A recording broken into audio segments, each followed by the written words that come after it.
Today we're gonna learn all about the Tiarella. Dish, dish, dish, dish. Let me show you what it looks like. Where have I actually put it?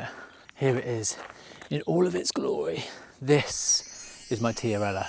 Let me tell you all about it. Right, I've got my plant pot seat. Here it is. I've got a hat on because my hair was looking absolutely crazy and none of you told me. But let's take a moment to actually have a look at this plant. So it's called a Tiarella, but if you're not feeling fancy and don't want to speak Latin, people call it a foamflower. Should we just stick with foamflower from now on? Although Tiarella does sound pretty cool. It has these cool spires of white flowers, which is mad for a shady plant to be this flowery. This floriferous is what you would say in the plant world, although you would say it better than that.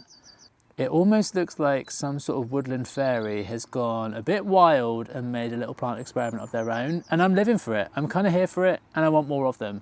Should we dive in? And I can tell you why I think this plant is so cool.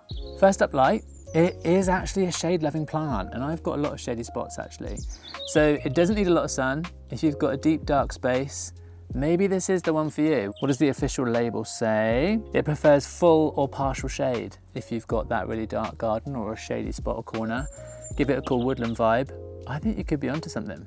Watering wise, it does like some consistent moisture. I guess if you imagine if we were in a forest, you'd have the trees overhead. It's usually the ground's a bit more dark and damp.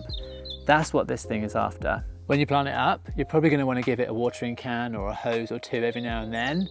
But then once it's in, it should just do its thing. Nice and settled, all cute and foam flowery. In terms of feeding, I'm just gonna give it a good old mulch in autumn, keep it feeling all foresty, so maybe a bit of leaf mold, maybe even a bit of bark. I've used it in some old sinks over there. Oh, what on earth do you want? Are you here to look at the Tiarella as well? Okay, why don't you sit with me for a minute? It feels like it's a plant that doesn't need much love. And then kind of the size and growth, it should form a pretty low mound, so nothing too big. There are obviously different variants of Tiarella or foam flowers. This says it's an angel wings, and I'm pretty sure that I haven't mixed the labels up. So probably around 20 to 30 centimeters tall. I think these little spikes of flowers can go up to 50 centimeters tall if you're lucky. It's probably not gonna take over your garden, but hopefully it will bulk up. I've planted them in little clumps of 3 or 4s. It wants to stick to that shady spot anyway. I'm sure most people are going to buy it for the flowers, which are kind of here from mid-spring into summer, but it is actually the foliage that's cool. This one has this deep crimson in the center. Different variants offer different things. It's not all about the flowers. There are a few different variants of foam flowers, and I think shop around, see which one's kind of tickling your fancy. I've gone for angel wings. I'm pretty sure one over there as well is something like Sweet Symphony, or it's definitely got symphony in it somewhere. Maybe I should have a Google of that before I started chatting absolute rubbish. But I'm mixing them up and blending them together so there's not all the same variety in the same space. I think they look pretty cool.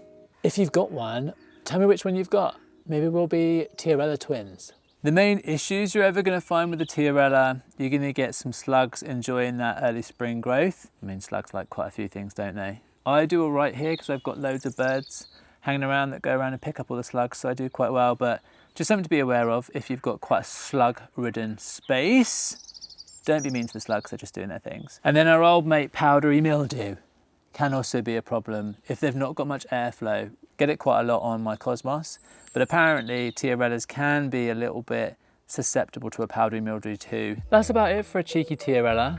Let me know if you're gonna get one or if you've got some already. A plant that flowers and looks this cool in a shady spot. I mean, we're on to a winner, aren't we?